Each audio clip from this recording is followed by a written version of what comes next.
Can you believe it? Daly Cherry-Evans is back for the Maroons. I'm sure Queensland fans don't want to believe it though. Now today's video isn't going to be talking about the whole Queensland team, I'm just purely going to be talking about Daly Cherry-Evans and his return to the Queensland side. Actually, not just return to the side, return to the starting side, starting halfback. So I'm sure everyone's aware that Ben Hunt hasn't exactly set the world on fire in the number 7 for Queensland. So the logical solution is get rid of him. It's a dead rubber, Michael Morgan's injured, so you know what, let's just blood a youngster. Oh wait, no, Kevin Walters, he has different ideas. This is just an estimate, a guess, but I'm going to say roughly around, I don't know, like 80% of the general public thought that Ash Taylor was going to get picked for Queensland. Oh, how wrong were we? So Kevin Walters decided to bring back 29-year-old Daly Cherry-Evans. Yes, believe it or not, Daly Cherry-Evans is 29.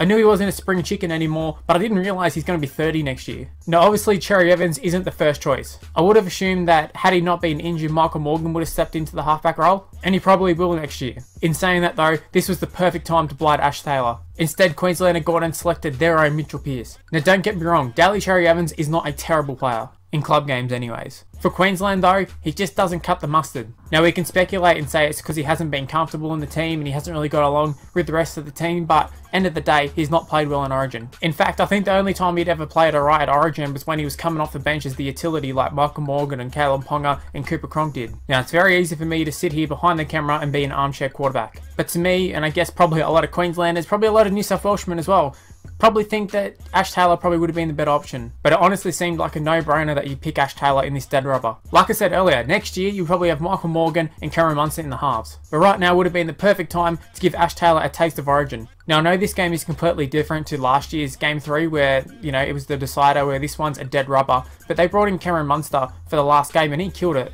Maybe they could have brought in Ash Taylor and he would have killed it as well, and it would have changed things to come for next year. I think going into last year you would have assumed Anthony Milford would have been the number 6 going forward. But in one game Cameron Munster changed all of that. Same thing could have happened for the number 7. Ash Taylor could have come in, he could have killed it, and he might not have taken over from Michael Morgan, but at least there's more competition. Because let's be honest, Cherry-Evans is going to be 30 next year. I don't think he's going to be playing after this series. The problem that Queensland face next year is the fact that if any of these guys get injured, now they don't know who's going to be the backup. Is it Milford? Is it Ash Taylor? I don't know. Do they go to Cherry-Evans again? And also, if Michael Morgan comes out next year and plays like he has this year, which is not very well, there's going to be talk on who's going to be the halfback. Is it going to be Morgan or is it going to be Ash Taylor? But a thing that will be used against Ash Taylor is that he has no experience, and you don't want no experience going into game 1. Ash Taylor could have got that experience if he had been playing this game. So I'm not necessarily saying Daly Cherry-Evans doesn't deserve his call-up. It's just more of there's been a changing of the guard and they've gone back and picked an old guy. 1 step forward, 2 steps back. The only real veterans in this side is Billy Slater and Will Chambers, and Billy Slater isn't going to be there next year. And with the way Will Chambers is playing, he might not be either.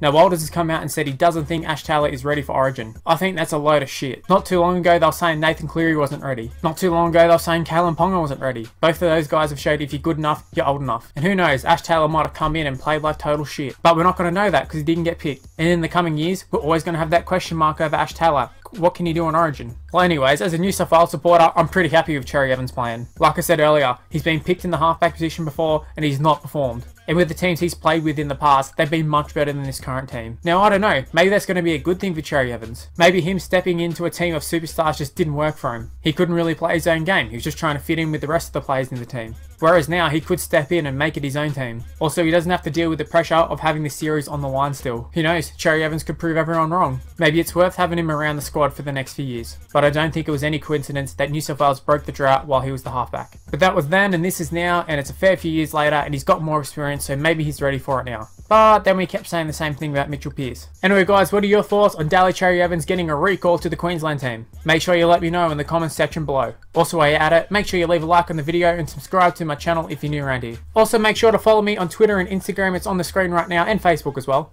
And yeah, that's the end of the video. I will talk about both the New South Wales and Queensland teams more in depth, but I just had to talk about Cherry-Evans by himself. Rightio guys, thank you for watching. I'll see you next time. Bye.